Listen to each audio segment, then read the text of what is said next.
বাবার দোয়া মাঝে মধ্যে, মায়ের দোয়া সবসময়। এবার হোসাইন ডাক দেখা, নানা ভাই একটা কথা বলবার চাই। হোসেন ডাক দেখা, নানা ভাই এমন কি কথা বলবার চাও? হোসেন ডাক দেখা, নানা ভাই আপনার দরবারে জানবার চাই, আমার বাবার দাম বেশি না আপনার বাবার দাম বেশি? এই একই ওয়াজ আব্দুল খালেক শরীয়তপুরী কণ্ঠে যদি লাগায় দেন, শুনতে অনেক শোনা যাবে সুন্দর। আমার ভাইরা, আমার বন্ধুগণ, হুসাইন রাদিয়াল্লাহু তাআলা ডাক দিয়া বললেন, নানা গো,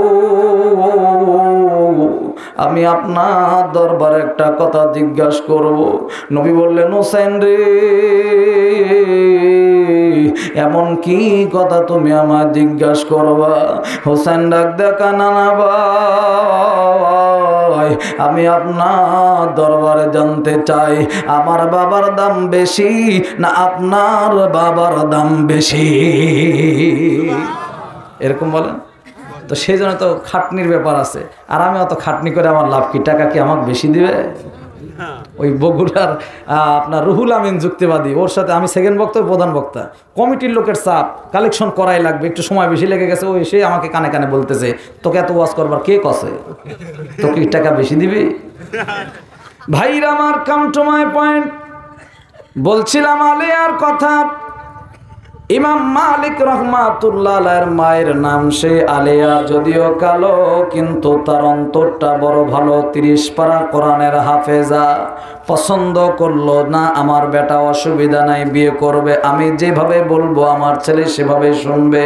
এখনো অনেক সন্তান আছে, পিতা যা বলবে মা যা বলবে তাই শোনে, ভিন্ন কোনো দিকে যায় না। আছে না? তবে ভালো হওয়া ভালো, একদম বেশি ভালো হওয়া কিন্তু ভালো না।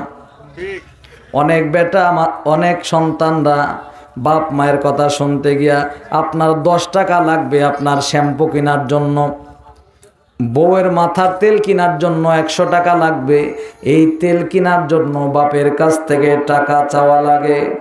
কথা কি বুঝতেছেন? এই একটা ব্লেড কেনার জন্য টাকা চাওয়া লাগে, শ্যাম্পু কেনার জন্য টাকা চাওয়া লাগে।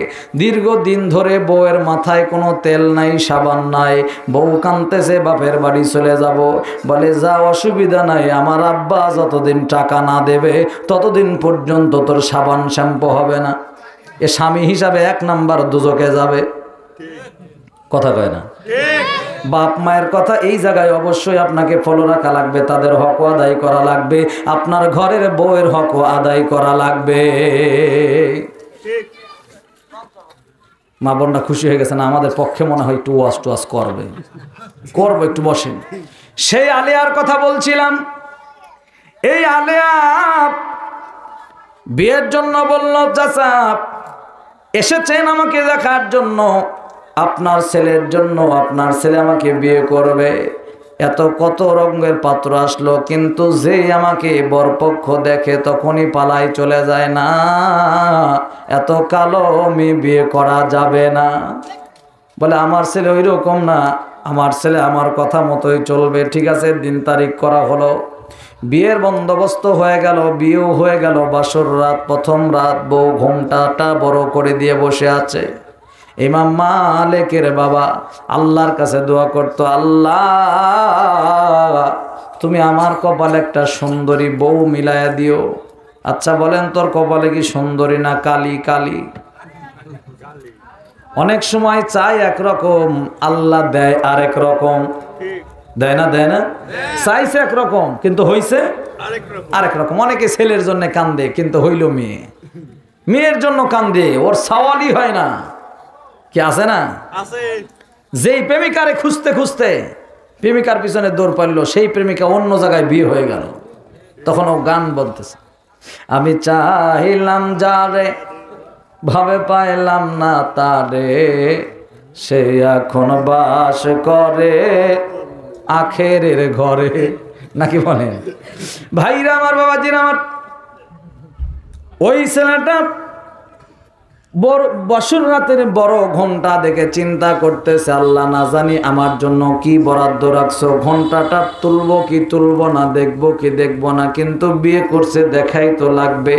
যেই না আমার দিকে তাকান, ঘন্টার মাথা ধরে এরকম টান দিয়েছে, এরকম উঁচু করতে দেরি হয়েছে, দেখার সাথে সাথে 1 সেকেন্ডের মধ্যে ওটা নামায় দিতে দেরি হয় নাই। কি দেখলাম? এটা কি মানুষ না আলকাতরা, নাকি ভূত না পেতনি, এটা কি দেখলাম? চমকে উঠে সঙ্গে সঙ্গে কাপড়টা আটকায় দিয়েছে। আলিয়া বুঝতে পারছে আমি কালো বলে আমার স্বামীর পছন্দ হয় নাই, আমার স্বামীর মুড নষ্ট হয়ে গেছে, মনটা খারাপ হয়ে গেছে। ডাক দিয়া বলছে, স্বামী গো মন খারাপ করবেন না, আমি কালো এটা তো আমার দোষ নয়, কালো তো আমি নিজে হাতে হই নাই, কালো বানাই কে? আবার ফর্সা বানাই বলেন তো কে? আমি কালো বলে মন খারাপ করো না গো স্বামী, আমি যদিও কালো কিন্তু আমার অন্তরে আছে আল্লাহর 30 পারা কোরআনের আলো। একটু জোরে বলা যাবে কি সুবহানাল্লাহ? কথা শুনে একটু চিন্তা হলো না? হাজার হোক হাফেজা মানুষ, মোহাব্বত তাজিম করে কোনো মতে রাতটা পার হলো, কিন্তু রাতের অন্ধকার শেষ হয়ে যেই সকাল হয়েছে, ও বউয়ের দিকে তাকাই বলছে, না এই বউ নিয়ে আমি বাড়ি যাব না, এই বউ নিয়ে বাড়ি গেলে লোকজন দেখতে আসবে আর আমাকে উপহাস করবে, এর সে কি কালো আর ছিল না, এই বউ নিয়ে যাব না। ঠিক আছে তুমি থাকো, আমি একটু আসি। জামাইরা আসে সকালবেলা, আশেপাশে দোকানপাটে নাস্তা করার জন্য যায়। বউ মনে করছে কিছুক্ষণ পর স্বামী ফিরে আসবে, মন আনন্দিত, স্বামীর জন্য খাবার রান্না করছে। কিন্তু সকাল 9টা পার হয়, 10টা পার হয়, 11টা পার হয়, পথ পানে চেয়ে আছে কখন স্বামী আসবে, কিন্তু না, সারাদিন চলে যায়, স্বামীর কোনো খবর নাই। আলিয়া নিশ্চিত বুঝতে পারছে আমি কালো বলে আমাকে রেখে স্বামী পালায়া গেছে। তারপর অপেক্ষায় থাকলো, 1 দিন যায়, 2 দিন যায়, 3 দিন যায়, কোনো খবর নাই। এদিকে ইমাম মালিকের বাবা, উনি ওই সময় আল্লাহর উপরে অভিমান করছে, রাগ করছে, তোর কাছে চাইলাম কি আর দিলি কি? আমি এই বউ দেখব না, এই বউয়ের কাছেও যাব না। এই বলে এই যে হাঁটা ধরছে জঙ্গল দেশে, তার মানে পথিক হয়ে রাস্তায় রাস্তায় ঘোরে আর আল্লাহর সাথে অভিমান করে আল্লাহকে ডাকে। একটানা দীর্ঘ কত বছর হয়ে গেছে তার কোনো খবর নাই। ওই এক রাতে স্ত্রীর সঙ্গে থাকার কারণে পেটের ভিতরে যে সন্তান এসেছে আলিয়ার, সেই সন্তানের নাম হলো মালেক। সন্তানের নাম কোরআনের হাফেজ হয়ে গেল, লোকজন তারে মসজিদের ইমামতি দেয়, হয়ে গেল ইমাম মালিক। কথা কি বুঝতেছেন? এই সেই ইমাম মালিকের বাবা পালায় চলে গেছে কালো বউ বলে। এখন এই মেয়েটার কোন গতি হয় আর এই ইমাম মালিকের কোন পরিস্থিতি হবে? আর ওই ইমাম মালিকের বাবা কোথায় যাবে? কতদিন পর আসবে কি আসবে না? রাস্তায় মরছে নাকি কি অবস্থা হয়েছে? এই আলিয়া কি ভিন্ন জায়গায় বিয়ে হয়েছে নাকি হয় নাই, নাকি কি হয়েছে? এই বিষয়টা অবশ্যই রাখলাম, বাকি দেব না আপনাদেরকে ফাঁকি। চলেন কাম টু মাই পয়েন্ট, ওয়াশটা করা লাগবে তাড়াতাড়ি। লোকমানের কথা বলছিলাম, লোকমান তার সন্তানকে ডাকলেন, বাবা একটু আমার কাছে আসো। এই যে ডাকা, এই ডাকাটা আমার আল্লাহর কাছে পছন্দ হয়ে গেল। লোকমানের ব্যাপারে আল্লাহ পাক বলে, নবী গো আমি যেই লোকমানের কথা বলবো, এই লোকমানকে আমি আল্লাহ জ্ঞান দান করেছি। কি দান করেছি? লোকমানকে আমি আল্লাহ জ্ঞান দান করেছি। ওয়ালাকাদ আতাইনা লোকমানাল হিকমাতা আনিশকুরু লিল্লাহ ওয়া মান ইয়াশকুরু ফাইন্নামা ইয়াশকুরু লিনাফসি ওয়া মান কাফারা ফাইন্নাল্লাহা গনিয়্যুন হামিদ।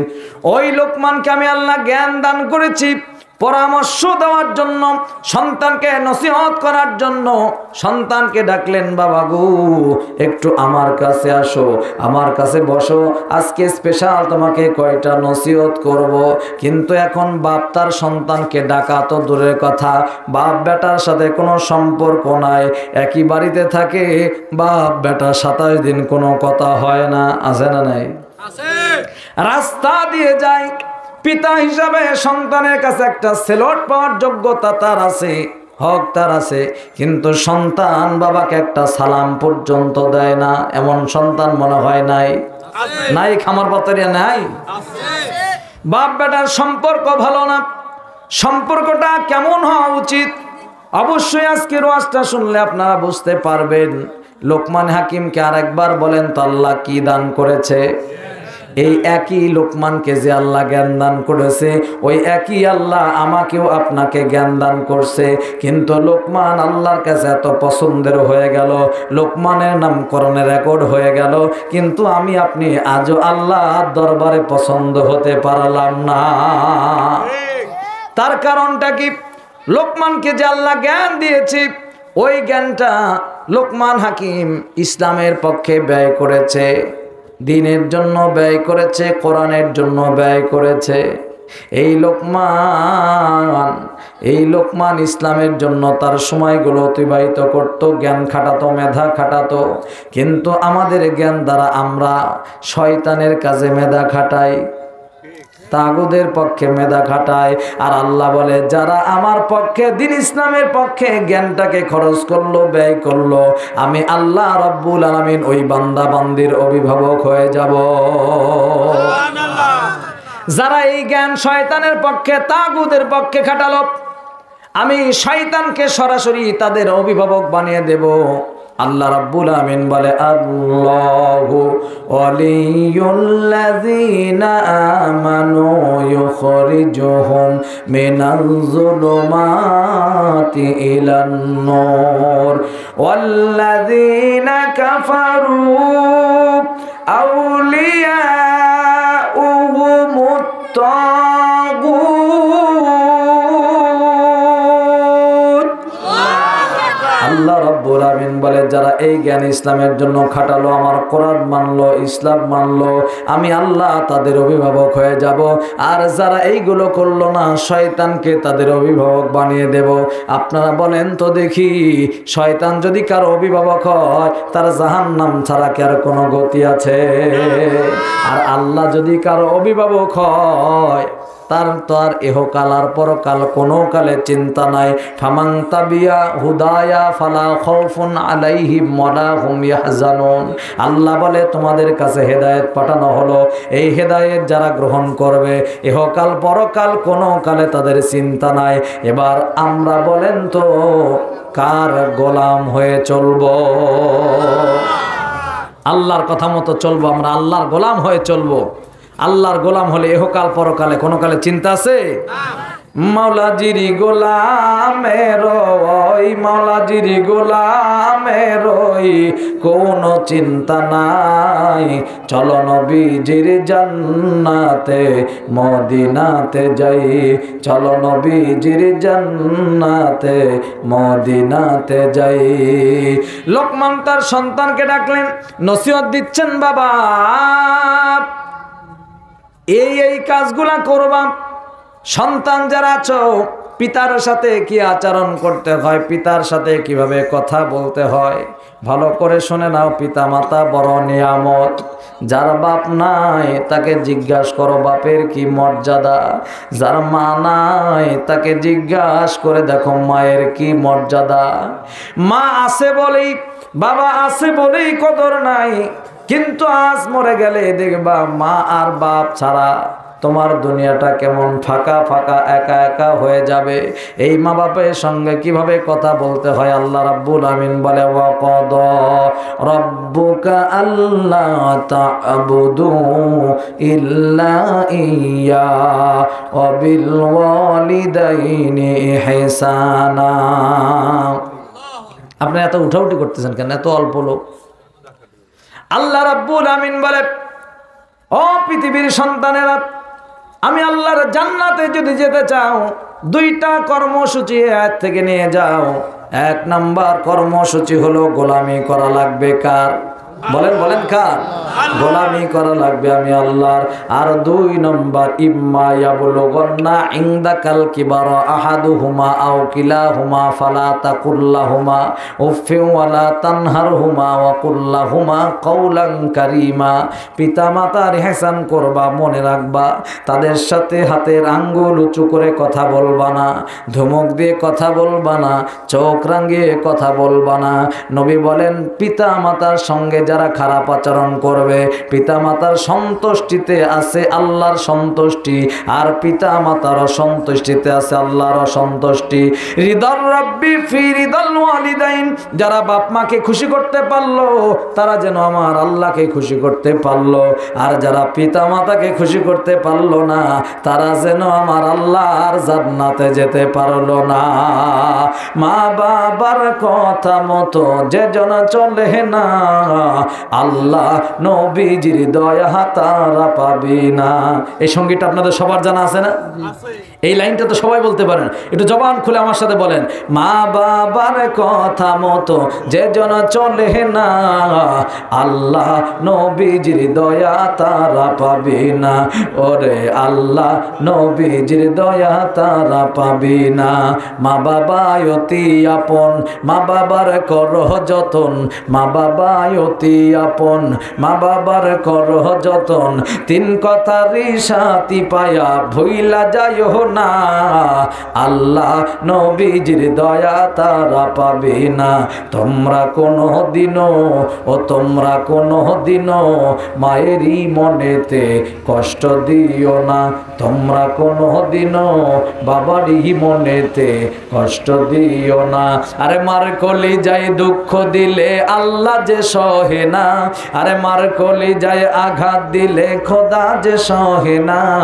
তোমরা কোনো দিনও তোমরা কোনো দিনও মায়েরই মনেতে কষ্ট দিও না। কত পাপী আছে যে মাকে কষ্ট দেয়, মায়ের মনে কষ্ট দিয়ে অভিশাপ নেয়।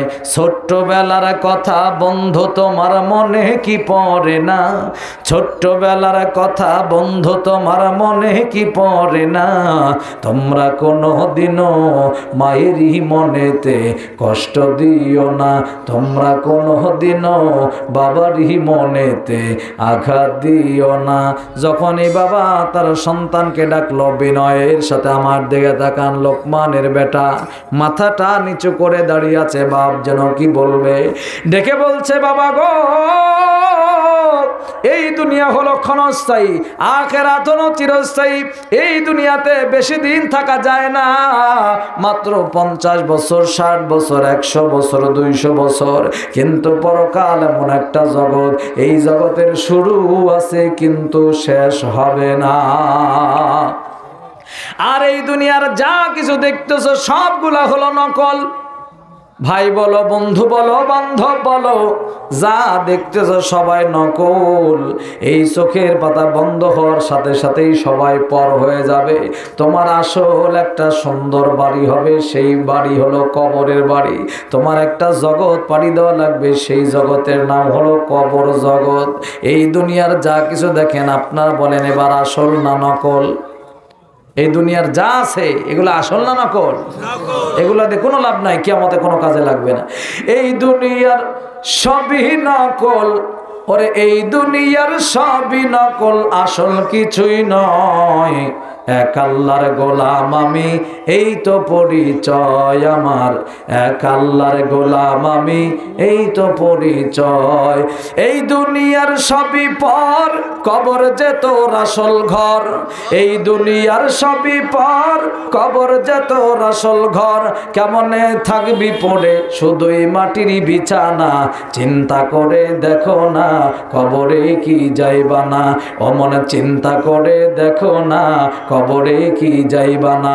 যেই কবরে আল্লাহ ছাড়া বন্ধু কেহই থাকবে না, চিন্তা করে দেখো না কবরে কি যাইবা না।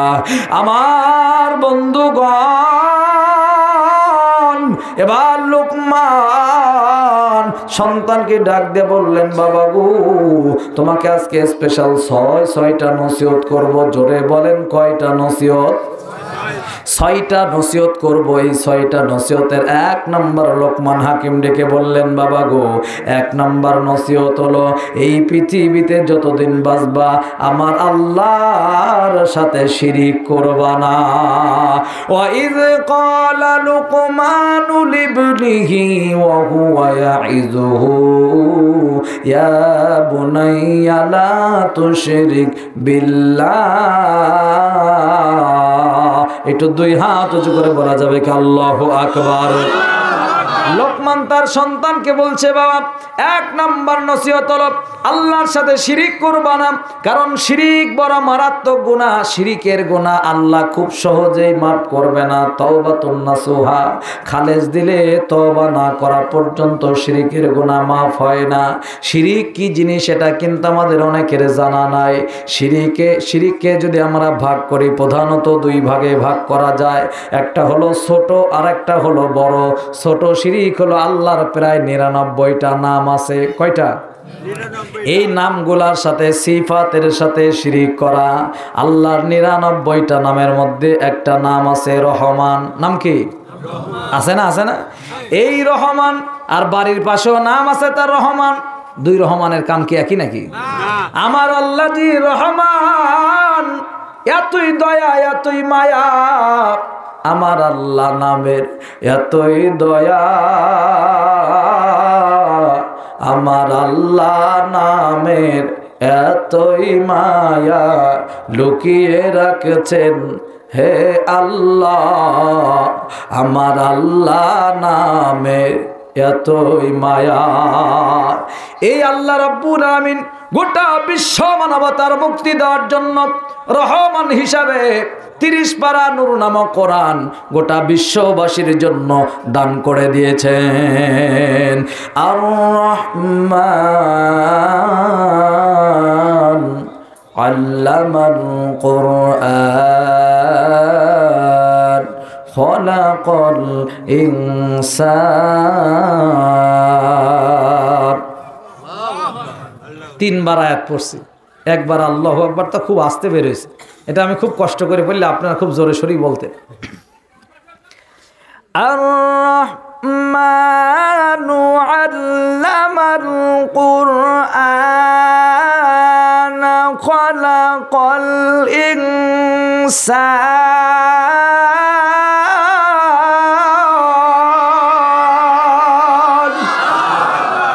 এবার তো ঠিকই জোরে বলছেন, আমার তো একটু খাটনি হয়েছে। কোরআন তেলাওয়াত শেষ হলে আল্লাহু আকবার দিবেন একবার। ভাইরা আমার, বাবাজিরা আমার, খুব মনোযোগ লাগবে বোঝার জন্য বলছিলাম। 1 নাম্বার আল্লাহর নামের সাথে শিরিক করা যাবে না, সিফাতের সাথে। আমার আল্লাহর এত দয়া আছে, এই যে আজকের দিনে গাছগুলোতে মুকুল আসছে, আমের মুকুল, কথা না, লেবুর গাছে কিন্তু ফুল আসছে, লিচুর গাছে মুকুল আসছে। এইগুলো দেখে আল্লাহ রাব্বুল আমিন রহমতের পানি কিন্তু দিয়েছে, দিছে না? রহমতের পানি কিন্তু আল্লাহ দিয়েছে। জমিন ফেটে চৌচির হয়ে গেছে, সেই জমিনের উপরে আল্লাহ রাব্বুল আমিন বান্দা বান্দির জন্য রহম করে দয়া করে বৃষ্টি বর্ষণ করায়। সেই জমিন থেকে ফসল উৎপন্ন করার ক্ষমতা আমাদের আল্লাহ রহমানের বলেন তো আছে না নাই? কিন্তু বাড়ির পাশে নাম তার রহমান, ওই রহমানের 4 পয়সার তো এমন কোনো দয়া ময়া নাই। বরঞ্চ পানি নেওয়ার জন্য কেউ যদি একটু তার পাইপ নাই,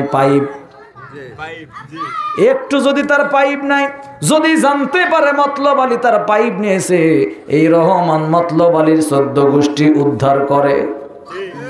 আমার পাইপ নিছিস, আর দুনিয়ায় কারো পাইপ তোর চোখে বলল না। এই হলো আমাদের বাড়ির পাশে রহমানের গুণ। কিন্তু আমার আল্লাহর গুণকে জন্য রহমানকে যখন ডাকবেন অবশ্যই বান্দা রহমানকে গোলাম রহমান বলে ডাকা লাগবে। আব্দুর রহমান ও আল্লাহর গোলাম রহমান।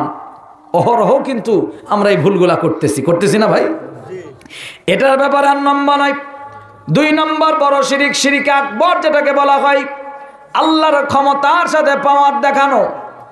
মানুষের জীবন বাঁচানোর মালিক কে? মৃত্যুদণ্ড দেওয়ার মালিক কে? শুনলাম কয়েকদিন আগে এমপি বলতেছিল আমি ছিলাম বলে তুই বেঁচে আছিস। তার মানে কি হলো? ওর জীবন বাঁচিয়ে দিয়েছে ওই এমপি। জীবন বাঁচানোর মালিককে আল্লাহ। এই লোকটা যে বলছে আমি ছিলাম বলেই বেঁচে আছিস, রোগী ডাক্তারের শরণাপন্ন হয়েছে বলে ডাক্তার ছিল বলেই আমি বেঁচে আছি। আসলে ডাক্তার ছিল বলেও বেঁচে নাই, ওর হায়াত বাড়িয়ে দিয়েছেন কে? এরপরে আশেপাশে অনেক সনাতন ধর্মের ভাইরা থাকলেও থাকতে পারেন, এরা কিন্তু আল্লাহর সাথে সরাসরি ওই মাটির মূর্তিকেই তারা মনে করে এই মাটির দেবতা, মাটির মূর্তি মনে হয় আমাদের পালন করে, আমাদের খাওয়া দেয়, পরা দেয়। এই জন্য ওই মূর্তিগুলোর সামনে গিয়ে তারা মাথা নত করে বলে অজ্ঞ আনন্দ বিক্ষোভে আশিস অসংশয়ং কেশনাম আহমদ মোহাম্মদ বদ্ধ ভগমা বদ্ধং স্বর্ণাং গুচ্ছামি সঙ্গং স্বর্ণাং গুচ্ছামি ওং শান্তি ওং শান্তি ওং শান্তি। শান্তি শান্তি করতে করতে 14 পুরুষ বাতিল হয়ে যাবে, শান্তির সুবাতাস কোনোদিন সে দেখতে পারবে না। কারণ শান্তি দেওয়ার জন্য ইসলাম ছাড়া ভিন্ন কোনো দল ধর্ম নাই। একমাত্র শান্তি পেতে হলে, নাজাত মুক্তি পেতে হলে ইসলাম ছাড়া, কোরআনের ছায়াতল ছাড়া, ইসলামের ছায়াতল ছাড়া আর ভিন্ন কোনো জায়গায় শান্তি পাওয়া যাবে না। ওয়াজটা বোঝার জন্য সহজ হয়ে যাবে। আপনাদের মৌখারার মুদি দোকানদার, বড় দোকানদার, মানে একদম কাছে বলে মনে হয় আবার ভুল করে ফেললাম নাকি? মৌখারার বড় দোকানদার, দোকানদারের কর্মচারীর নাম হলো ইসলাম, বাড়িতে তার মেয়ে আছে, নাম হলো তার শান্তি। ইসলামের সাথে শান্তির বড়ই প্রেম গেল না 14ই ফেব্রুয়ারি। এই ইসলাম 100 টাকা দিয়ে একটা গোলাপ ফোন কিনে শান্তিকে দিয়েছে। বিষয়টা বাপ দেখতে পায়, আর দেরি করলো না, আমার বাড়িতে থাকিস, আমার বাড়িতেই খাস, আর আমার মেয়ের সাথে প্রেমালাপ দেখ, তোর কি 12টা বাজাই। ইচ্ছা মতো ইসলাম রে পিটাইস। আমার দোকানের কর্মচারী হয়ে এত বড় সাহস, বাড়ি থেকে তারে বের করে দিয়েছে। ইসলাম যাচ্ছে আর বলছে আমি গেলাম, কিন্তু এই যুগে প্রেম করার অপরাধ আমাকে পিটাই দিয়েছো, বিদায় করে এর পরিণতি বেশি ভালো হবে না।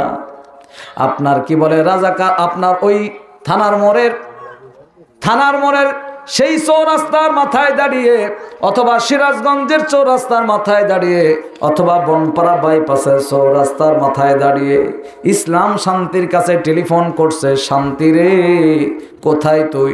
শান্তি বলছে আসি তো বাপের 3 তলার মাথায়। তুই 3 তলার মাথায় করিস কি? তোর বাপ যে আমারে পিটাই দিয়েছে বিদায়, বিষয়টা কি তোর জানা নাই? বলে আছে, কিন্তু বাড়ি থেকে বের হওয়ার কোনো উপায় নাই। বাড়ি থেকে বের হওয়ার উপায় থাক আর না থাক সেটা আমার দেখার সময় নাই। ঘর সংসার যদি বাঁধতে চাও 1 ঘন্টা সময় দিলাম, 1 ঘন্টার ভিতরে বনপাড়া বাইপাস চত্বরে আমার সাথে দেখা করো। শান্তি চিন্তায় ব্যস্ত হয়ে পড়ছে, না গিয়ে করবোটা কি? যা করবার তাহা কইরা গেছে আমার বন্ধু মন চোরা। যা হওয়ার তো সব শেষ হয়ে গেছে, মাথায় পানি ঢালা ছাড়ার বুদ্ধি নাই, এখন তার উপায় নাই। ভিন্ন কোন জায়গায় আবার বিয়ে হবো, কোথায় যাব, কি হবে? যাই ইসলামের কাছেই যাই। পালানটুক দিয়ে মেয়েও চলে গেছে ইসলামের কাছে। বাপ বাড়ি ফিরে আসছে, বাড়ি ফিরে এসে দেখে তার মেয়ে শান্তি নাই। দোকানদার কান্দে, শান্তি নাই, শান্তি নাই, শান্তি নাই। লোকে বলে বেটা তোর মাথা খারাপ নাকি? এত বড় ব্যবসা প্রতিষ্ঠান, 3 তলা বাড়ির মালিক, বলি শান্তি নাই। আসলে কি ব্যাপার বল? আরে ভাই শান্তি নাই, শান্তি নাই। লোকজন খেপে গেছে, আরে কিসের শান্তি নেই একটু বুঝা বল। বলে শান্তি নাই মানে আমার মেয়ের নাম শান্তি, ওই শান্তিকে বাড়ি খুঁজে পাওয়া যাচ্ছে না, সেই শান্তি নাই। চাচা বুঝতে পারছে মতলবটা ভিন্ন, কাহিনীটা ভিন্ন। এই রাস্তা দিয়া আসরের নামাজের পর একই মোটরসাইকেলওয়ালা যুবক যদি 3 বার আপ ডাউন দেয়, বলেন তো গ্রামের কিছু চাচা আছে, ওই যুবকের 3 বার আপ ডাউন দেওয়া দেখেই বোঝা যায় চেংরা মতলবালি। কথা কয় না, কথা কয় না, বোঝা যায় এই ছেলের কিন্তু মতলব খারাপ আছে। ওর বাপের কাছে টেলিফোন লাগাই, চাচা জিজ্ঞাসা করছে, ও ভাই বলো তো দেখি, তোমার বাড়িতে একটা চাংরা পুলা ঘুরঘুর করতো, নাম নাকি তার ইসলাম? ওই শান্তিকে খোঁজার আগে জানতে চাচ্ছি তোমার বাড়ির ইসলাম কোথায়। বলো ওই তো 1 নাম্বার। প্রেম করা অপরাধের পিটাই দিয়েছি বিদায়। বলে তুমি ভাবলে কি করে, যেই বাড়ি থেকে পিটায় পিটায় ইসলামকে দিয়েছি বিদায়, সেই বাড়িতে তো শান্তি থাকার কোনো প্রশ্নই নাই। ভালো করে খুঁজে দেখো, ইসলাম আছে যেখানে শান্তি আছে সেখানে। ও দেশের ভাই রে বল না কোথাও যাই রে, একটু শান্তি বলো কোথায় গিয়ে পাই রে। ও দেশের ভাই রে বল না কোথাও যাই রে, একটু শান্তি বলো কোথায় গিয়ে পাই রে। চারিদিকে শুনি শুধু নাই কিছু নাই রে, ও দেশের ভাই রে বল না কোথাও যাই রে, একটু শান্তি বলো কোথায় গিয়ে পাই রে। শান্তি পেতে হলে, শান্তি পেতে হলে খোদার পথে আয় রে, শান্তি পেতে হলে নবীর পথে আয় রে। ও দেশের ভাই রে বল না কোথাও যাই রে, একটু শান্তি বলো কোথায় গিয়ে পায়। শান্তি পেতে হলে বলেন তো কোরআন মানার দরকার আছে না নাই? লোকমানে হাকিমের ব্যাপারে বলছিলাম, ওই সনাতন ধর্মের ভাইদের ব্যাপারে আবার বলতে গেলে আরো আরেক লাইনে ওয়াজ চলে যাবে, এই মূল কথাগুলো বলাই হবে না। লোকমানে হাকিম সন্তানকে বলছে, বাবা 1 নাম্বার নসিহত, আল্লাহর সাথে এই ধরনের শিরিক করবা না, আল্লাহর পাওয়ারের সাথে শিরিক করবা না। এই মুহূর্তে এই গজব আসছে, এটাকে প্রতিরোধ করার ক্ষমতা আমার আছে, আমি টাকাওয়ালা, আমি পয়সাওয়ালা। ওই যে করোনার সময় কিছু নেতারা বলতো করোনার মোকাবেলা করার জন্য আমাদের নেত্রী প্রস্তুত আছে।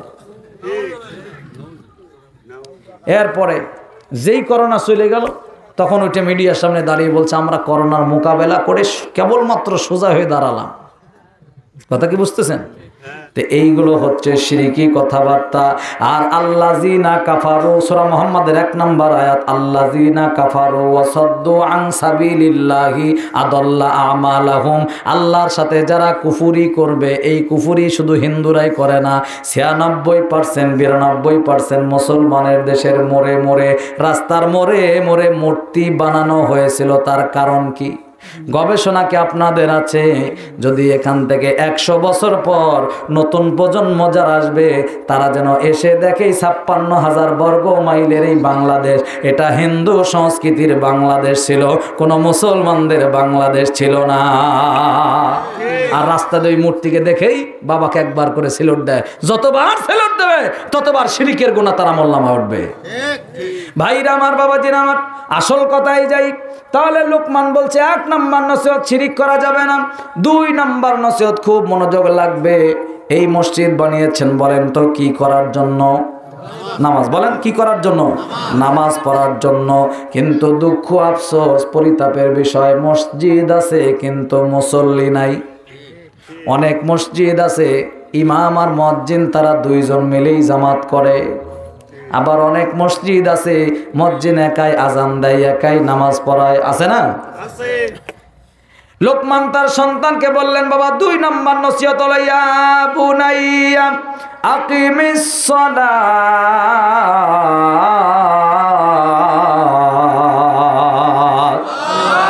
2 নাম্বার নসিহত হলো, বেঁচে থাকবা যতদিন নামাজ পড়া লাগবে ততদিন।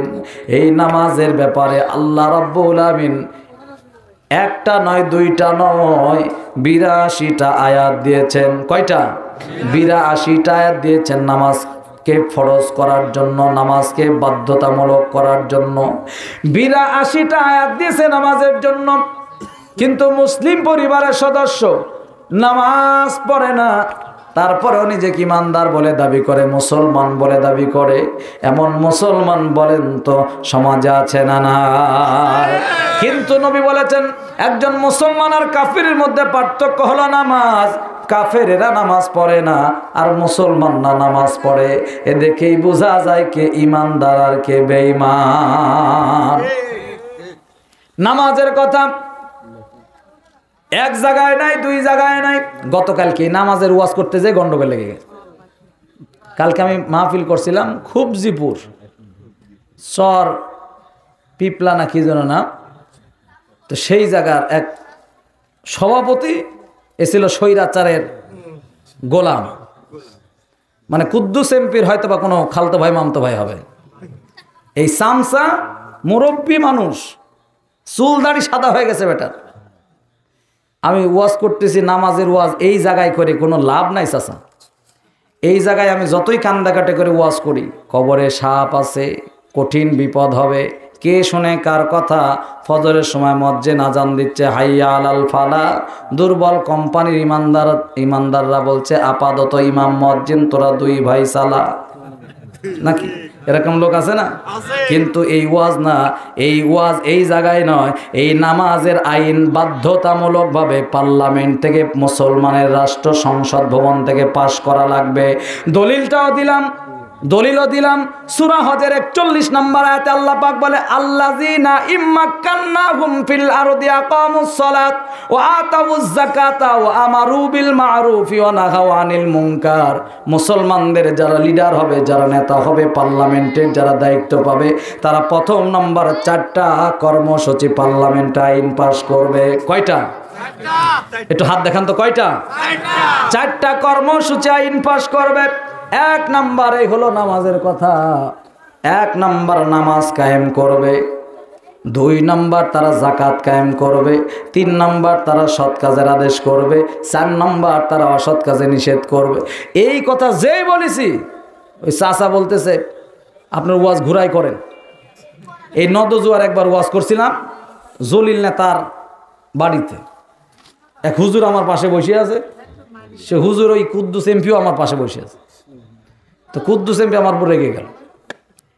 রাগার পরে এখন পাশের এই হুজুর বলছে আচ্ছা আপনার এই ধরনের ওয়াজ করতে, আপনি প্লেন ওয়াজ করেন। কি ওয়াজ করেন? তা আমি বললাম প্লেন ওয়াজ কাকে বলে? ওটা আমার বাপও পড়ে নাই, আমিও পড়ি নাই, আমি জানিও না। আপনি আরেক বক্তা নিয়ে আসেন, সে ওয়াজ করুন। তারপর কালকে আমি ওই চাচারে বললাম যে আমাকে বলছে আপনি এই ভুল ভালো ওয়াজ বাদ দিয়ে আরেক লাইন ওয়াজ করেন। তা আমি বললাম ভুল ওয়াজ মানে? বলছে আপনি তো এমপি মন্ত্রীদের বিরুদ্ধে কথা বলতেছেন। আচ্ছা বলেন আমি কি এমপি মন্ত্রীদের বিরুদ্ধে কথা বলতেছি? আসলে যে ওখানে দায়িত্ব পাবে এটা তাদের উপরে বাধ্য করা হয়েছে, আল্লাহ বাধ্য করে দিয়েছে। এই কাজগুলো তাদের করা লাগবে, পার্লামেন্টে আইন পাস করা লাগবে। যদি করে তাহলে তারা ইমানদার, যদি না করে তাহলে আল্লাহ তাদের 3টা গালি দিয়েছে।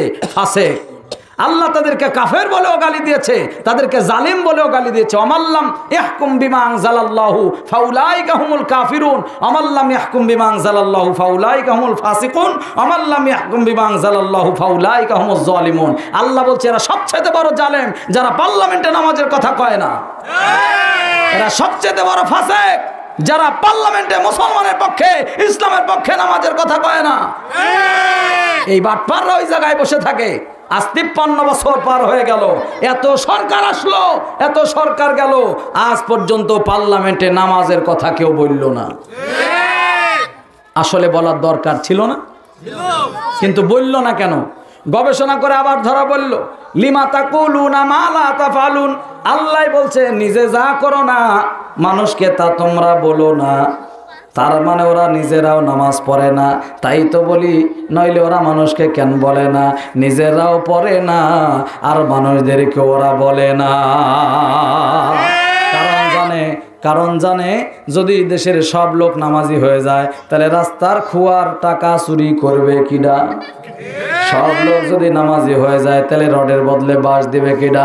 এই জন্য আসল কথা ওরা বলতে চায় না।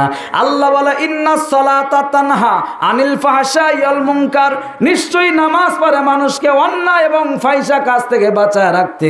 একজন নামাজি তো চোর হতে পারে না। পারে একজন নামাজি, ওই যে আব্দুল হাকিম সাহেব, উনি কিন্তু ভাইস চেয়ারম্যানের দায়িত্ব পালন করছে। উনি থাকাকালীন সময় আপনি বিশ্বাস করলেও ঠিক, না করলেও ঠিক, একই গাড়িতে আমরা 2 জন ছিলাম। এশার নামাজের সময় পার হয়ে গেল, আমরা 2 জন একই সাথে পরে জামাত করলাম। নামাজের সময় টেলিফোন আসলো, আপনার জন্য 1 লক্ষ টাকা বরাদ্দ দেওয়া হয়েছে। এই আব্দুল হাকিম আমার চোখের সামনে একই মসজিদে, উনি টেলিফোনেই বলে দিল ওই 1 লাখ টাকা তোমরা কি করবা করো, ওই টাকার হিসাব কিতাব আমার সাথে হবে না। কথা কি বুঝতেছেন আমার? তো এইরকম লোক হওয়া লাগবে। চোরের বংশধররা খালি চুরি করে নিজের বাড়িতে একা 22টা সৌরবিদ্যুতের সোলার লাগায় রাখছে, আশেপাশের অনেক গরিব মানুষ ভিন্ন দল করে বলে পায় নাই। কিরকম চোর নাই? ভাইরা আমার, বাবাজির আমার আছে, আমার কাছে নাম সহ আছে, কিন্তু আমি বলি না। ভাইরা আমার, বাবাজির আমার, একান্ত আপনজন আমার, খুব মনোযোগ লাগবে। তাহলে নামাজের কথা বলছিলাম। এই নামাজের কথা আমি যতই ওয়াজ করি কিন্তু কেউ শুনলে শুনতে পারে নাও পারে, কিন্তু পার্লামেন্ট থেকে যদি আজই অন্তর্বর্তীকালীন সরকার ডক্টর ইউনূস যদি রাত 12টা 1 মিনিটে ঘোষণা দেয়, শোনো দেশের জনগণ, শোনো দিয়ামন, আজ থেকে তোমাদের জন্য নামাজের আইন পাশ করা হলো। এখন নামাজ পড়বে না যারা 3টা সাজার আসামি হবে তারা, খুব মনোযোগ, 3টা সাজার আসামি হবে তারা। 1 নাম্বার সাজা, 2 রাকাত ফজরের নামাজ মসজিদে না পড়ার জন্য 200টা ডান্ডার বাড়ি। কতটা? 200টা ডান্ডার বাড়ি খাওয়া লাগবে। 2 নাম্বার সাজা, 200 রাকাত নামাজ পড়া লাগবে। আর 3 নাম্বার সাজা, 2 মাস জেল খাটা লাগবে। আমার মনে হয় ঘোষণা হতে দেরি হতো, রাতারাতি কাম হতো, সারা জীবনেও নামাজ পড়েনি যারা ভোর রাত 3টার সময় মুয়াজ্জিনের দরজায় দাঁড়ায় থাকতো তারা, হুজুর নামাজ পড়বো নামাজ। হুজুর আর নতুন কণ্ঠের আওয়াজ শুনেই সোম করছে, এত রাতে ডাকে কিনা, গোপন কোনো বিয়ে পড়ানো লাগবে নাকি? যার যা ধান্দা, মুসির কাজ দিয়ে যাবেন ও খালি পায়ের দিকে তাকাবে, নাপিতের কাজ দিয়ে যাবেন ও খালি মাথার দিকে তাকাবে, আর রাতের বেলা হুজুরে টেলিফোন দেন আর ডাক দেন, হুজুর মনে করবে গোপন বিয়ে পড়ানো লাগবে, অথবা কেউ মরছে তার কোনো কিছু একটা ব্যবস্থা করা লাগবে। গোপন বিয়ে পড়ালে টাকা বেশি। হুজুর বলছি গোপন বিয়া পড়ানো লাগবে নাকি? বলে না হুজুর গোপন বিয়া পড়ানো লাগবে না। তাহলে কেউ মরছে নাকি? বলে না কেউ মরেও নাই। তাহলে এত রাতে তুমি আমায় ডাকতেছো তার কারণ কি? বলে হুজুর ঠেলার নাম। ঠেলার নাম? প্রধানমন্ত্রী ঘোষণা দিছে নামাজ না পড়লে 3টা সাজা, পুলিশের র্যাবের হাতে খাবে ধরা, 200টা ডান্ডার বাড়ি, 200 রাকাত নামাজ আর 2 মাস জেল। হুজুর গো আমি নামাজ পড়ব নামাজ। হুজুর বলি তাই তো, তোমাকে এত বছর চাকরি করি এই মসজিদে ইমামতি করে তোমাকে দেখলাম না, এখন ঠেলা আসছে, এখন আমার কাছে আসছো। ওরা ঠেকায় পড়লে কিছু লোক আছে ছেলে মেয়েকে বিয়ে দেওয়ার সময় হুজুরের কাছে যায়, আবার যখন বাপ মা মরে যায় তার জানাজার জন্য হুজুরের কাছে যায়, এছাড়া হুজুরদের বংশ বুনিয়াদ পর্যন্ত দেখতে পারে না, এমন লোক বলেন তো আছে না নাই? ওরা ঠেকায় পড়লে মোল্লা চিনে নইলে চিনে না, ওরা ঠেকায় পড়লে মোল্লা চিনে নইলে চিনে না, এই মোল্লারে ছাড়া তোরে দাফন দিবে না, এই মোল্লারে ছাড়া তোরে কবর দিবে না, এই মোল্লা ছাড়া তোর জানাজা কেউই করবে না, এই মোল্লা না থাকিলে তোর মার বিয়েও হইতো না। আমরা দোয়া কলমা পরে বিয়ে না দিয়ে তোর কসফারে জন্ম হয়ে যেত। অথচ এই মোল্লাদেরকে দেখা তো দূরের কথা, মৌলবাদী মৌলবাদী গালি দিতে দিতে দিতে দিতে এরা মুখে ফেনা তুলে ফেল দিত। এদের দাঁত ভাঙ্গা জবাব দিয়েছেন শহীদ আল্লামা দেলোয়ার হোসেন সাইদি রহমাতুল্লাহ রায় বলেছেন, আমাদেরকে যারা মৌলবাদী বলো তোমরা হলে আগাবাদী। আমরা ইসলামের মৌলবাদী, আমরা ইসলামের মূলে আছি, তাই আমাদেরকে মৌলবাদী বলো। এই গালি শুনতে আমাদের কোনো অসুবিধা নাই। আমরা এই ইসলামের মূলে আছি, 16 কোটি মুসলমান, আমরা মৌলবাদীর তকমা ঘাড়ে নিয়ে বাঁচবো। কিন্তু তোমরা যারা আগাবাদী গাছের মাথায় বসে বড় বড় কথা বলতেছো, এই 16 কোটি মুসলমানরা, এই মৌলবাদীরা গাছের গোড়া ধরে একবার ঝাড়া মারবে, মামু বাড়ি দিল্লি গিয়া পড়বে আগাবাদীরা, ভিন্ন দেশে তোমাদের কোনো জায়গা হবে না, হবে না, হবে না। কথাও যা কাজও তাই। যেই 16 কোটি মুসলমানরা গাছের মূলে ধরে ঝাড়া মারছে, আগাবাদীরা কিন্তু মামু বাড়ি দিল্লি গিয়ে বসে আছে। ভাইরা আমার, বাবাজিরা আমার, সামনের দিকে যাওয়া লাগবে। 12টা তো বাজে, কালেকশনও তো আছে, আছে না? তাবারক আছে, তাবারক আছে, আচ্ছা ঠিক আছে। খালি ওয়াজ শুনলে হবে না, কারণ প্রতিষ্ঠানের কালেকশনটা একটা মূল লক্ষ্য উদ্দেশ্য থাকে, সেটা আমার মাথায় আছে। টাকা পয়সা দেবেন তো ইনশাল্লাহ? কমিটির লোকজন একটু খুশি খুশি থাক না স্যার, খালি বলবে কালেকশন করেন। ভাইরা আমার, বাবাজিরা আমার, গভীর মনোযোগ। নামাজের কথা বলছিলাম, এত সরকার আসলো, এত সরকার গেল। এই তো আমাদের প্রধান অতিথি সাহেব আব্দুল আজিজ সাহেব, উনি কিন্তু অত্যন্ত ভালো মনের মানুষ, উনি এসে উপস্থিত হয়ে গেছে। কালকে রাতে ওনার সাথে সাক্ষাৎ হয়েছিল সেই খুবজিপুরে। এই সেই সৈরাচারের চামচার কথা বলছিলাম যে নামাজের ওয়াজের কথা বললো তাদের চুলকায়। কথা কি বুঝছেন? কত সরকার আইলো গেল, কত দিল সান্ত্বনা, দেওয়ার বেলায় কাজ কলাটা আসলে সব বাহানা, আসলে সব ভোটটা নেওয়ার বাহানা। কথা বলেন ওদের তালে আর পড়িস না, চাইব যখন সমর্থন দেশের জনগণ, তোমরা বুঝে শুনে এবার দিও সমর্থন। ভোট হলো ভাই দেশের তরে বিরাট আমানত, ও জায়গাতে ভোট দিলে ভাই হবে খিয়ানত। দুই হাত দেখান ঠিক কিনা? ও জায়গাতে ভোট দিলে স্বৈরাচারের আপনার কামলারা পর্যন্ত 400 কোটি টাকা চুরি করতে দ্বিধাবোধ করে নাই। কথা বলেন ঠিক কিনা? ভোট হলো ভাই দেশের তরে বিরাট আমানত, ও জায়গাতে ভোট দিলে ভাই হবে খিয়ানত। এবার দেশ বাঁচাতে দিন বাঁচাতে, এবার দেশ বাঁচাতে দিন বাঁচাতে সদা সজাগ থাকা চাই। এবার যেখানে সেখানে ভোট দেব না ভাই, ভোট দেব ভাই সেইখানেতে আল্লাহ খুশি হয়, ভোট দেব ভাই ওইখানেতে রাসূল খুশি হয়। এবার যেখানে সেখানে ভোট দেব না ভাই, এবার ভোট দেব দেখে দেখে কারা পার্লামেন্টে গেলে এদেশের মুসলমানের পক্ষে কথা বলে, এদেশের মসজিদ মাদ্রাসার পক্ষে কথা বলে। কথা বলা লাগবে ভাই ঠিক কিনা? ভাইরা আমার ওয়াজটা সংক্ষেপ করে দিলাম, কারণ ওই যে ওনারা খুবই ব্যস্ত মানুষ। এক রাতে কালকে 6টা প্রোগ্রাম মারছেন। আব্দুল হাকিম ভাই বলে গেল না আজকেও কয়টা প্রোগ্রাম আছে। আপনার আরেকটা কথা বলি, আপনারা শোনেন। এই যে প্রধান অতিথি, বিশেষ অতিথি, এই সমস্ত লোকেরা আসলে আমাদের খুব রাগ হয়। আপনি রাগ করেন, ডোন্ট মাইন্ড। রাগ হয় উনি বলেছেন, কিন্তু আসলে এটা কোন পরিস্থিতিতে রাগ হয়, রাগ হওয়াটার কারণটা কি?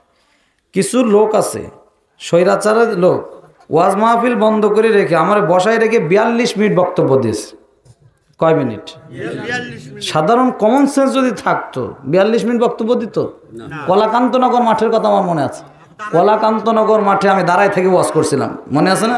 তো এইভাবে কোরআনের প্রোগ্রামে এই যে প্রধান অতিথি আসছেন, এই এখানকার উনি মেহমান, আমরাও মেহমান, আমরাও কোরআনের কথা বলবো। ওনারা আসছে, ওনাদের একটু ভোটের কথা বলবে, সুযোগ তো আমরা দেবই। কিন্তু কিছু হুজুরও আছে এতই রাগ হয় এই মঞ্চ ছেড়ে পালাই চলে যায়, না আমি ওয়াজই করবো না। ওই অতিথি আসছে কেন? অতিথি আসার দরকার আছে, আছে না নাই? কথা বলেন, আছে না নাই? এই অতিথির দ্বারা মসজিদের উন্নয়ন হবে। আপনাদের সাথে অনেক দিন পর পর দেখা সাক্ষাৎ হবে, মাঝে মধ্যে সুখ দুঃখের কথা বলার এখানে সুযোগ হবে। কথা বলেন ঠিক কিনা? এই জন্য অতিথিরা আসলে আমরা এই যে মাঝখানে একটু সময় দিয়েছি, এই সময় দেওয়ার কারণটা কি? সময় দেওয়ার কারণ হচ্ছে তার কিছু মত বিনিময় আপনাদের সাথে হয়েছে এবং সেই সাথে মসজিদেরও কিছু উন্নতি হয়েছে। উনি যদি এখন দায়িত্বই থাকতো, দায়িত্ব থাকলে 3000 না, আমার মনে হয় আরেকটু বাড়তো। ঠিক কিনা বলেন? তো এইভাবে মসজিদের যারা অতিথি আসবে আমরা তাদেরকে সময় দেবো। আর আমি বক্তা এখন চালাক হয়ে গেছি, যত অতিথি আসবে আমি তত সময় দেবো, কারণ আমার ওয়াজের টাইম তত কমবে। ঠিক আছে, সালাম। না, মঞ্চের সৌন্দর্য জি জি আলহামদুলিল্লাহ। জি, তো ওই লোকের কথা বলছিলাম আর কি। আলহামদুলিল্লাহ, ধন্যবাদ। উনি 3000 টাকা বরাদ্দ দিয়েছেন এবং আজকের এই প্রধান অতিথি অত্যন্ত ভালো মনের মানুষ। আমি ছোটোবেলা থেকে আমি চিনি, জানি। ওনার বাড়িতে আমি একদিন খাবার খেয়েছি, উনি হয়তো বা জানে না। ওনার বাড়িতে আমি একদিন খাবার খেয়েছি মৌলানা আব্দুল মান্নান সিরাজি সাহেবের সাথে। তো যাজ্ঞা, এখন আমরা আবার ফিরে আসতে আমাদের সেই আলোচনার দিকে। বলছিলাম সেই নামাজের কথা, মনে আছে? বলছিলাম নামাজের কথা। এই নামাজের ব্যাপারে এত সরকার আসলো, এত সরকার গেল, কেউ কিন্তু বলল না এই নামাজ কায়েম করার জন্য। বাবা, এখানে বসে বসে ওয়াজ করে কোনো লাভ নাই, ওয়াজ করা লাগবে ওই জায়গায়। তাহলে এবার ওই জায়গাতে যারা মুসলমানের পক্ষে, ইমানদারের পক্ষে, তাদের পাঠাবো। এই গেল নামাজের কথা। এবার আসেন 2 নম্বর, যেন জাকাতের কথা। যারা মুসলমানদের সরকার হবে, লিডার হবে, তারা জাকাতের আইন পাশ করবে। তারা জাকাতের আইন পাশ করে জাকাত উত্তোলন করবে। আর জাকাত উত্তোলন করা তো দূরের কথা, দেখলাম জাকাতের টাকা চুরি করে খেতে খেতে বিদেশের বেগম পাড়ায় তারা বাড়ি বানিয়েছে। কথা বলা লাগবে ভাই ঠিক কিনা? বিদেশে বাড়ি বানিয়েছে, ওটা এদেশের টাকা, এদেশের জনগণের টাকা। সুতরাং এই জনগণের টাকা আপনি মেরে দিয়ে বিদেশে বাড়ি করে নাজাত মুক্তির আশা করছেন, হাতে তসবি নিয়া, 4 পয়সার কোনো লাভ হবে না। দে রে পলকের একটা তসবি দে। ভাইরা আমার, বাবাজির আমার, একান্ত আপনজন আমার, জাকাত যদি সমাজে প্রতিষ্ঠিত হয়ে যায়, হাত পেতে ভিক্ষে করে খাওয়ার মতো কোনো লোক এদেশে থাকবে না। একথা যদি আপনাদের বিশ্বাস করাতে হয়, তাহলে আমার ওয়াজটা একটু পিছন দিকে নেওয়া লাগে। দেশে অর্ধ পৃথিবী শাসন করত হযরতে আমিরুল মুমিনিন ওমরে ফারুক রাদিয়াল্লাহু তাআলা আনহু। এই অর্ধ পৃথিবীর ভিতরে কোনো হাত পেতে ভিক্ষে করে খাওয়ার মতো কোনো লোক ছিল না, কারণ এমন নেতা, এমন প্রেসিডেন্ট নিজে রাতের বেলা, রাতের অন্ধকারে মানুষের খবর নেওয়ার জন্য পাড়ায় পাড়ায়, গ্রামগঞ্জে, গ্রাম মহল্লায় ঢুকে পড়ত। অথচ নিজের পাঞ্জাবি ছিঁড়া বাপ বেটার দুইজনের যে হাদিয়ার সিট পেয়েছিল, সেই হাদিয়া দিয়ে জুব্বা বানিয়েছে। আব্দুল হাকিম ভাই বলল না, সেই জুব্বা গায়ে দিয়ে নামাজ পড়াতে গেছে। মুসল্লি জিজ্ঞাসা করে বলছে, হুজুর আপনি এত বড় দামি জুব্বা কোথায় পেলেন? যেই সিট পেয়েছি ওই সিট দিয়ে তো জুব্বা হওয়ার কথা নয়। সন্তান আব্দুল্লাহ ডেকে বলছি, জবাবটা আমার বাপের পক্ষ থেকে আমি দিয়ে দেই, জবাবটা আমি দেই। আমার বাপ যেই যে সিটটা পেয়েছে আর আমি যেই সিট পেয়েছি, আমি সন্তান হিসাবে দেখলাম আমার বাবা দেশের অর্ধ পৃথিবীর প্রেসিডেন্ট। আমার বাবা সিরাজ জামা গায়ে দিয়ে থাকবে তা তো হয় না। আমার পাঞ্জাবি সিটটা পর্যন্ত আমার বাপরে দিয়ে দিলাম। এই দুই সিট এক জায়গায় জোড়া দিয়ে একটা জুব্বা বানিয়ে দিলাম। অর্ধ পৃথিবী করিত শাসন, অর্ধ পৃথিবী করিত শাসন, তালি দেওয়া জামা গায়ে, আটার বস্তা পিঠে করে নিয়া সে দিত দোস্ত মায়ে। আজ কোথা গেল সেই মানব দরদি তৌহিদি সন্তান, কোথা গেল সেই সোনার মানুষ, কোথা সেই মুসলমান। এখন তো আর ওমরের মতো নেতা পাওয়া যায় না। ওমরের বর্ণনা শুনলে আশ্চর্য হয়ে যাবেন। প্রেসিডেন্ট একজন নেতা, ধুলার মজমায় শুয়ে আছে। রোম পারস্য থেকে লোকজন আসলো দেখার জন্য। এসে দেখে অর্ধ পৃথিবীর প্রেসিডেন্ট বালুর মজমায় শুয়ে আছে। জিজ্ঞাসা করা হলো, তোমাদের প্রেসিডেন্টকে? বলে এই তো।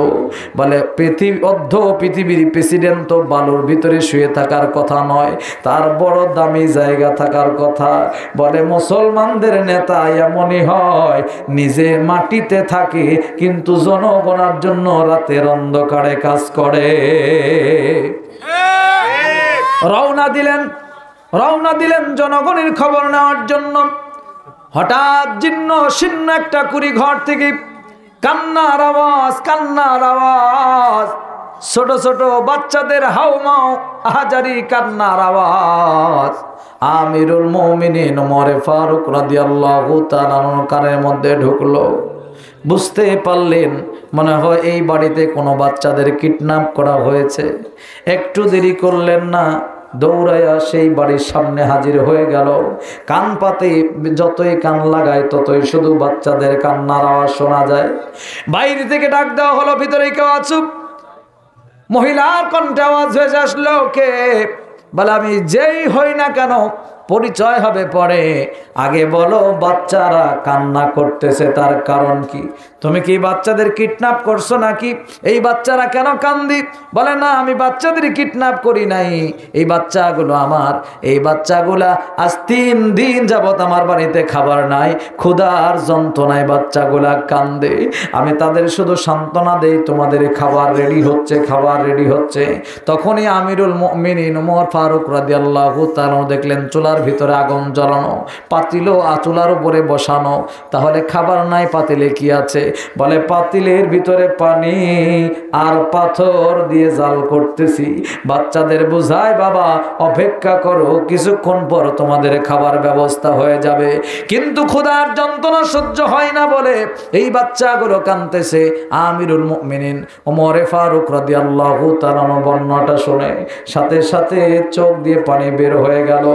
এক মুহূর্ত দেরি করলেন না, বললেন একটু সময় অপেক্ষা করো, আমি যাবো আর আসবো। দৌড়ায় খাদ্য বিভাগের কর্মচারীর সামনে হাজির হয়ে গেল। খাদ্য বিভাগের কর্মচারী, গোডাউন খোল তাড়াতাড়ি।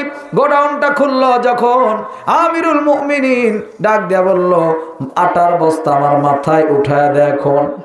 বলে নেতা, আটার বস্তা আপনার মাথায় উঠাতে চান, কোথায় নিয়ে যাবেন, কোথায় পাঠানো লাগবে আমায় বলেন, আমি নিজেই মাথার মধ্যে আটার বস্তা উঠায় নিয়ে যাব, অসুবিধা নাই। আপনি এত বড় নেতা, আপনার মাথায় আটার বস্তা শোভা পায় না। আমিরুল মুমিনিন বলে, আটার বস্তা যদি আজকে তুই বহন করো, সওয়াব তো তোমার হবে, আমার তো সওয়াব হবে না। আটার বস্তা আমার মাথায় উঠিয়ে দে, আমি নিজে হাতে ওই এতিম বাচ্চাদের খাবার উঠায় দেব। খাবার নিয়ে বাড়ির সামনে হাজির হয়ে গেল। বর্ণনায় পাওয়া যায় নিজে হাতে রুটি বানানোর কাজ কমপ্লিট করলো। রাতের অন্ধকার ওই বাচ্চাদেরকে ডেকে ডেকে আমিরুল মুমিনিন তার কোলের ভিতরে রেখে বাচ্চাদের মুখে খাবার উঠিয়ে দিচ্ছিলেন। বাচ্চারা এত খুশি হয়েছে, চোখের পানি ছেড়ে আল্লাহর কাছে দোয়া দিয়েছে। এবং ওই মহিলা এত খুশি হয়েছে আর আল্লাহর কাছে দোয়া করতেছে, আল্লাহ এদেশের প্রেসিডেন্ট শুনেছি নাকি ওমর প্রেসিডেন্ট না হয়ে এর মতো একটা যুবক যদি এদেশের প্রেসিডেন্ট হতো, এদেশের মানুষের ভাগ্যের পরিবর্তন হয়ে যেত। আমিরুল মুমিনিন চমকে উঠেছে, কি ব্যাপার, কার জন্য দোয়া করেন? আমি তো সে আমিরুল মুমিনিন, আমার জন্য দোয়া করছে, কিন্তু মেয়েটা আমায় চিনে না। ডেকে বলছে, মাগো আপনি কি চিনেন আমি কে? বলেন আমি চিনি না, আমি শুনেছি এদেশের প্রেসিডেন্ট আমিরুল মুমিনিন ওমরে ফারুক, কিন্তু ওমর নাতা হয়ে কি লাভ? আমার বাড়িতে 3 দিন যাবৎ খাবার খায় না, ওমরের কাছে তো কোনো খবর নাই। আপনারা বলেন তো ওমরের কাছে খবর আছে না? না ভাইরা আমার, বাবাজিরা আমার, এইরকম নেতা যদি হতে পারে তাহলে জনগণের জন্য শান্তি আসবে। এইরকম নেতা যদি সত্যিকারের হওয়া যায় তাহলে সত্যিকার এই দেশটা যেন ছোট জান্নাতের মডেল হিসাবে পরিণত হয়ে যাবে। এই ব্যাপার আর লম্বা করলাম না। লোকমান তার সন্তানকে বলছে, বাবা 2 নম্বর নসিহত হলো নামাজ পড়বা। 3 নম্বর নসিহত হলো সৎ কাজের আদেশ করবা, অসৎ কাজের নিষেধ করবা। দেখতে দেখতে ঘড়ি কাটা 12:30টাও বেজে যায়। আমি চিন্তায় আছি, বাকিগুলা বলতে লাগলে অনেক সময় লাগবে।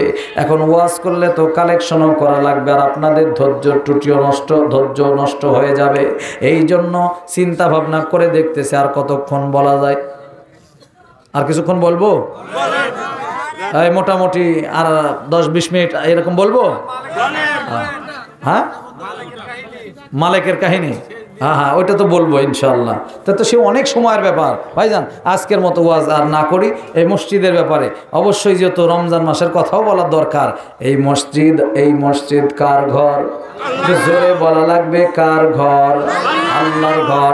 এটা বানিয়েছেন আপনারা এই মসজিদে ইবাদত করার জন্য, নামাজ পড়ার জন্য। এই মসজিদের ব্যাপারে আমি আপনাদেরকে বলতে চাই, রমজান মাস আসে যখন, এই রমজান মাসে মুসল্লিদের সংখ্যা বাড়ে তখন, রমজান শেষ হয়ে যায় যখন, মুসল্লিদের সংখ্যা কমে যায় তখন। ফেসবুকে দেখলাম মাইকিং করতেছে একটি হারানো বিজ্ঞপ্তি, হারানো বিজ্ঞপ্তি। আমি খুব মনোযোগ লাগালাম, কিসের হারানো বিজ্ঞপ্তি? তাকিয়ে দেখি ওই জায়গায় মাইকিং চলছে। ভাই সব টুপি পাঞ্জামিওয়ালা কিছু মুসল্লিরা আজ দীর্ঘ দিন যাবৎ আমাদের এই মসজিদে তারাবির নামাজ সহ 5 ওয়াক্ত নামাজে আসতো। পবিত্র ঈদ উল ফিতরের নামাজের পর থেকে এই সব মুসল্লিদের খুঁজে পাওয়া যাচ্ছে না।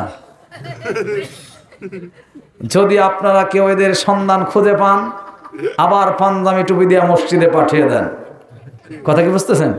যে এই রমজান মাস আসলে মুসল্লি বাড়ে, রমজান শেষ হয়ে গেলে মুসল্লি কমে। এটা কি রমজান মাসের জন্য খেলি নামাজ ফরজ?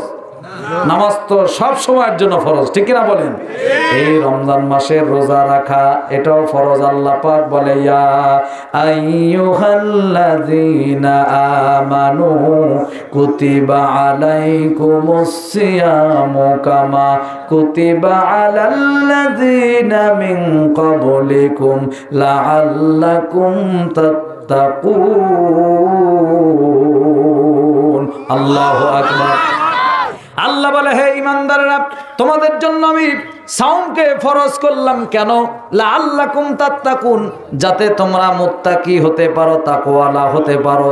তাকওয়ালা হতে পারলে, মুত্তাকি হতে পারলে লাভ কি আপনি জানেন? আসমান এবং জমিনের যত রহমত আর বরকত আছে, সমস্ত রহমত আর বরকতের দরজাগুলা আমার আল্লাহ রব্বুল আমিন তাকওয়ালা বান্দা বান্দির জন্য উন্মুক্ত করে দেয়। আল্লাহ বলে ওয়ালাউ আন্না আহলাল কুরআ আমানু ওয়াত্তাকাউ লাফাতাহনা আলাইহিম বারাকাতিম মিনাস সামাওয়াতি ওয়াল আরদ। আসমান আর জমিনের যত রহমত বরকত আছে সব আমার ইমানদার বান্দা বান্দির জন্য খুলে দেব।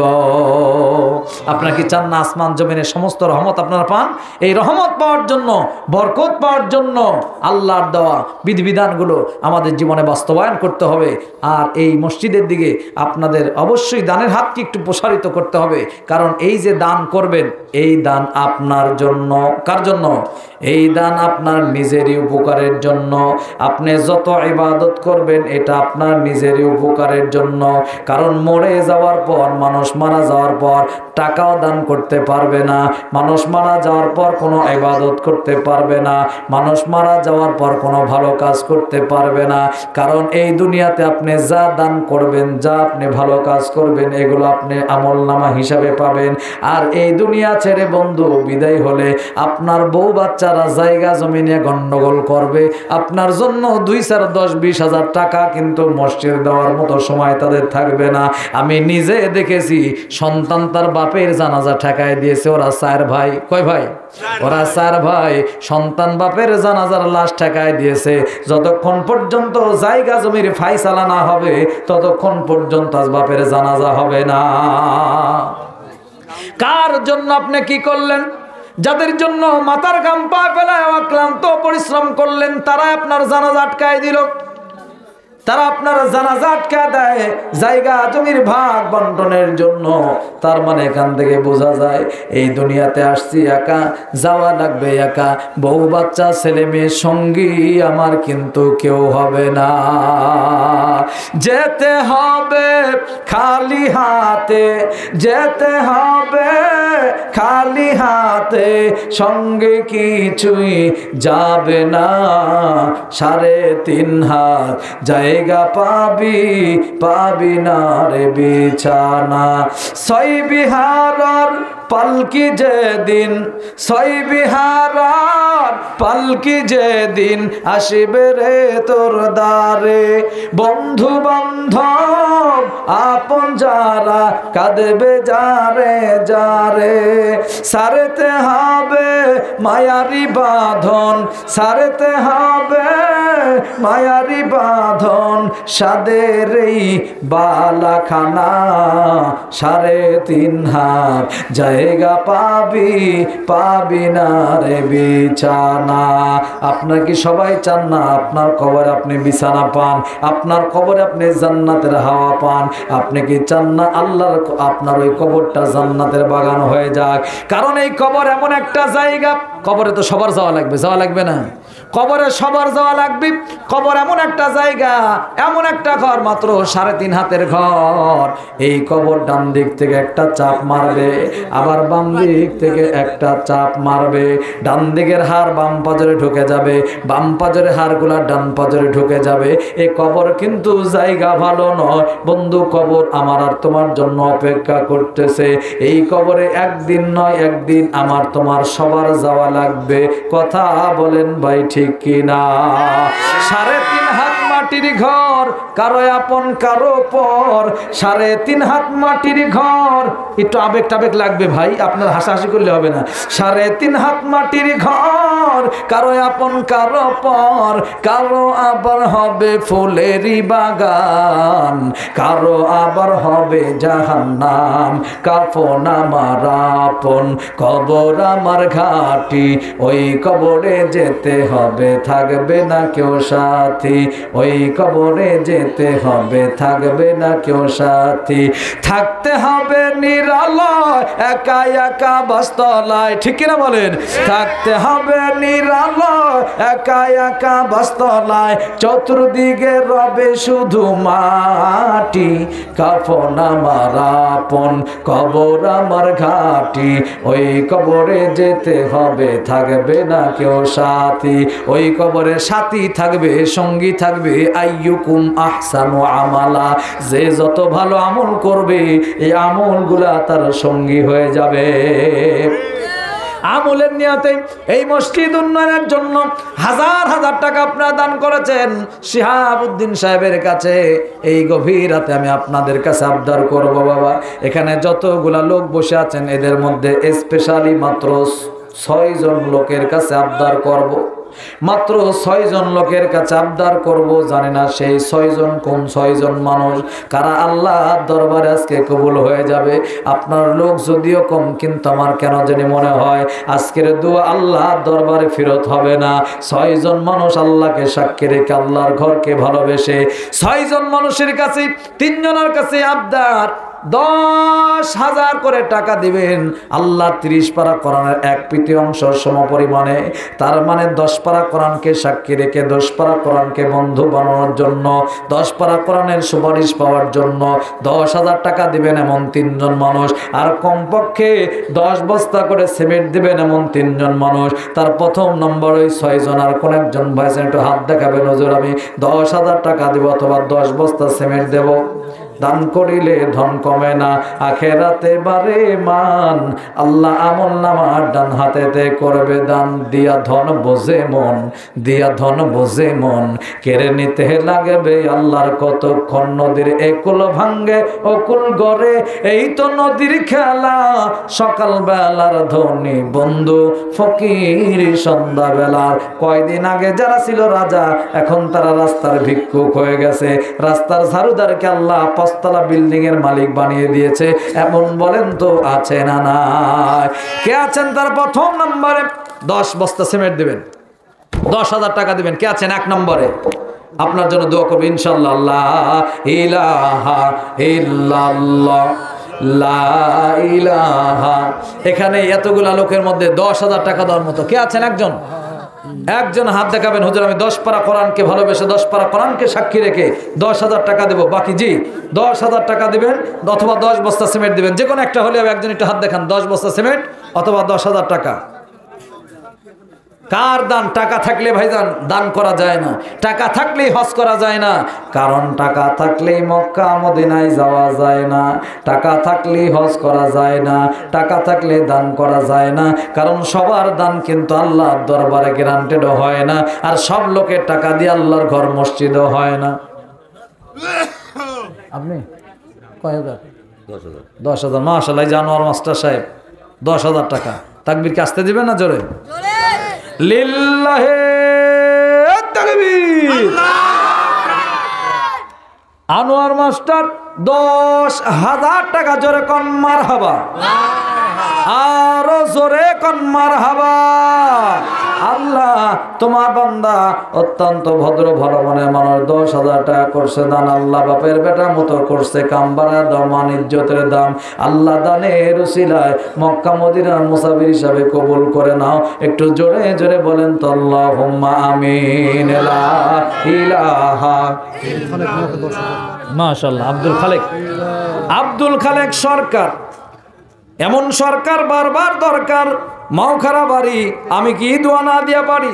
10,000 টাকা দান করছে। তাড়াতাড়ি যেরকম মারহাবা, নারে তাকবীর। আব্দুল খালেক সরকার 10,000 টাকা করছে দান। আয় আল্লাহ বাপের বেটা মতো করছে কাম। আল্লাহ বাড়া দাও মান ইজ্জতের দাম। আল্লাহ দানকারীদের পিতা মাতার কবরে আযাব দিও না, দানকারীদের দাদা দাদির কবরে আযাব দিও না। লা ইলাহা। এই 6 জনের ফাঁকে, এই 6 জন তো হবে। কোন 6 জন আপনার কপালে নাই? এই 6 জন তো হবে। সেই সাথে টুটা ফাটা থোড়া থোড়া জিয়াদা নেই। যার কাছে যা আছে 50, 100, 200, 500, 1000, 2000 যে যা পারবেন অন্তত 2 পারা কোরআনকে ভালোবেসে 2000 টাকা দিবেন, 1000 টাকা দিবেন, 2 বস্তা সিমেন্ট দিবেন, 1 বস্তা সিমেন্ট দিবেন, একজনও বাদ যাবেন না। এই ছোট্ট দানটা আল্লাহ বড় দানে শামিল করতে পারে। একজনের 10 লক্ষ টাকা আছে, ও 10,000 টাকা দেয় না। আরেকজনের 10,000 টাকা ক্যাশই নাই, ও 10 টাকা দিয়েছে, ও 10 টাকার দান ওই 10 লক্ষ টাকাওয়ালা দানের চেয়ে দানের সব বেশি হবে। কথা বলেন ঠিক কিনা? লা ইলাহা ইল্লাল্লাহ, জোরে লা ইলাহা। ফিরোজ আলী মাশাআল্লাহ, এই যে 5 পারা কোরআনকে ভালোবেসে 5 বস্তা সিমেন্ট দিয়েছে মোহাম্মদ ফিরোজ আলী। 5 বস্তা সিমেন্ট, জোরে কোন মারহাবা। আল্লাহ খামার কিসের? খামার পাথুরিয়া বাড়ি। 5 বস্তা সিমেন্ট দিছে তাড়াতাড়ি। আয় আল্লাহ, ফিরোজ আলী তার নাম, 5 বস্তা সিমেন্ট করেছে, বাপের বেটা মতো করছে কাম।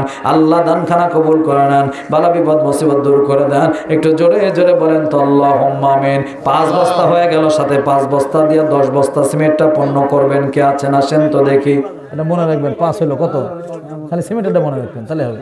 5 বস্তা সিমেন্ট হয়ে গেল, এবার আসেন তো দেখি আর 5 বস্তা সিমেন্ট দিয়ে 10 পারা কোরআনকে ভালোবাসবেন। মাশাআল্লাহ, আব্দুল বাতেন সাহেব 2 বস্তা সিমেন্ট। একটু জোরে বলা যাবে কি মারহাবা।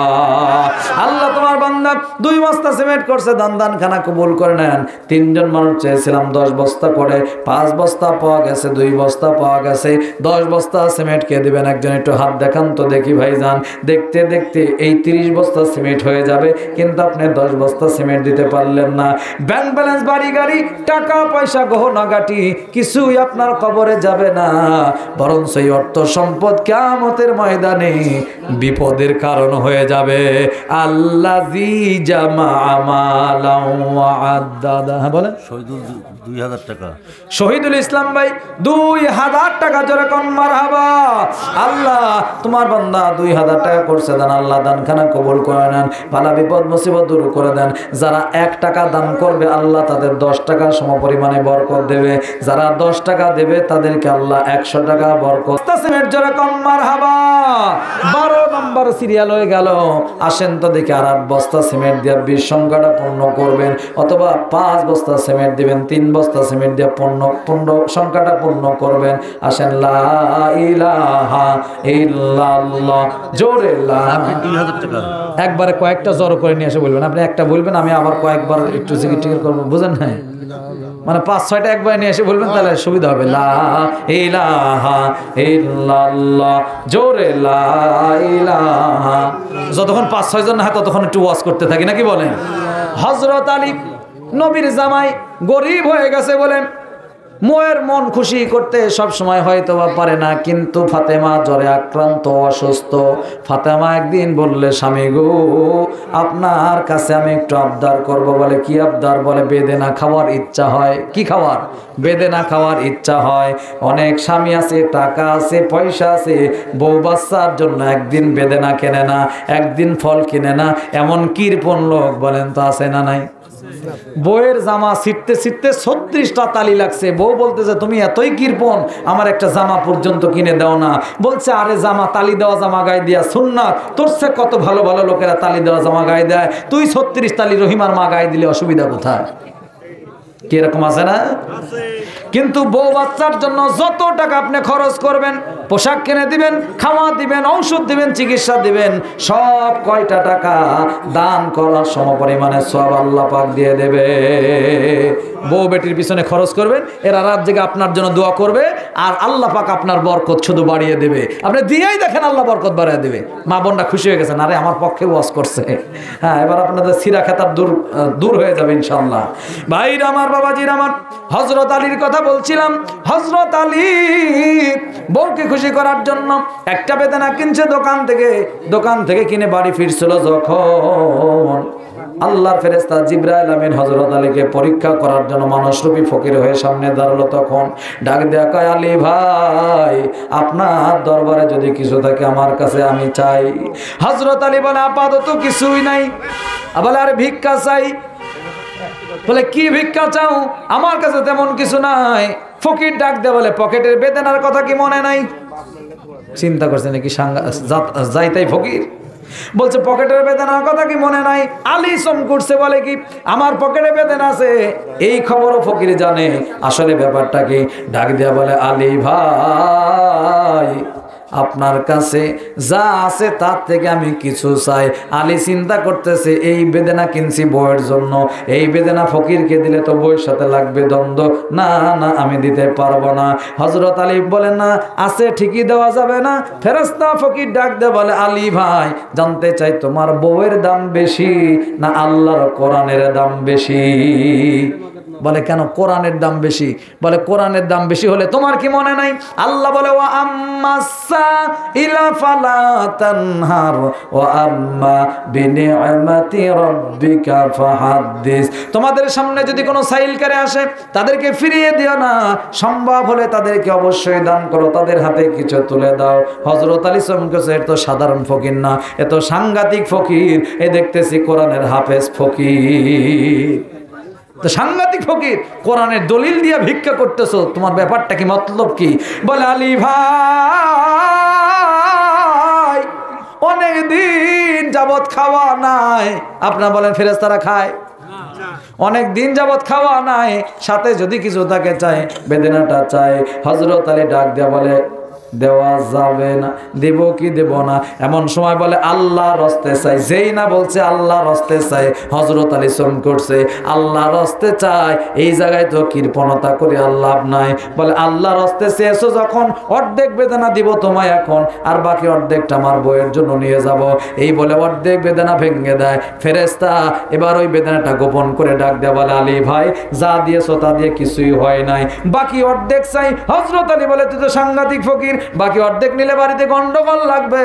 বলে, যা হয় হোক, অসুবিধা নাই, কিন্তু আমি প্রতীকের কথাকে আপনার বোঝার দরকার নাই। আমি অনেক দিন যাবত খাওয়া নাই, বাকি অর্ধেক হলে আমার আশাটা পূর্ণ হয়। হযরত আলী ডাক দিয়ে বলে, দেওয়া যাবে না। বলে, আল্লাহর হস্তে চাই। যেই না বলছে আল্লাহর হস্তে চাই, সাথে সাথে বাকি অর্ধেক বেদনাটা দিয়ে দিছে। ভাই, একটু জোরে জোরে বলা যাবে কি মারহাবা? আসেন আসেন আসেন, দেন যতক্ষণ যা হয়েছে দেন। ওয়াজে ব্রেক দিলাম তো। সুবহানাল্লাহ, আলহামদুলিল্লাহ, লা ইলাহা। আবার কয়েকটা নাম টাম বলি, আবার ওয়াজটা করতেছি। লা ইলাহা ইল্লাল্লাহ, জোরে লা ইলাহা। ও তোমার গোনা দিন ফুরাইয়া যাবে, যৌবনে লাগবে ভাটি, ওই যে দেখো ডাকিতেছে তোমায় কবরের মাটি। ঠিক? একটু দুই হাত উঁচু করে বলেন, ঠিক কিনা? তোমার গোনা দিন ফুরাইয়া যাবে, যৌবনে লাগবে ভাটি, ওই যে দেখো ডাকিতেছে তোমায় কবরের মাটি। যেদিন সন্ধ্যার আগে ডুববে গো বেলা, এক সেকেন্ডেই ভেঙ্গে যাবে সেদিন রঙ্গেরই মেলা। কারে দিবা জোরে ধুমুক তুমি, কারে দিবা জোরে ধুমুক তুমি, কার মাথায় ভাঙবা লাঠি, ওই যে দেখো ডাকিতেছে তোমায় কবরের মাটি। লা ইলাহা। জি মা বোন, আপনাদের ব্যাপারে সে আলিয়ার ওয়াজ করতেছিলাম, আমি কিন্তু ভুলি নাই। অবশ্যই আলিয়ার মতো আপনার হওয়া লাগবে। আলিয়া কেমন ছিল, আলিয়ার কথা আমি ভুলি নাই, অবশ্যই বলবো। ওয়াজটা শোনার জন্য আর এই মসজিদ উন্নয়নের জন্য নাকের ফুল, কানের দুল, গলার মালা, হাতের চুড়ি, পায়ের তোরা, যার কাছে যা আছে তা দিয়ে যাবেন খালা, বাদ যাবেন না। আপনার ছোট দানটা আল্লাহর দরবারে বড় দানে কবুল হতে পারে। বলেন লা ইলাহা।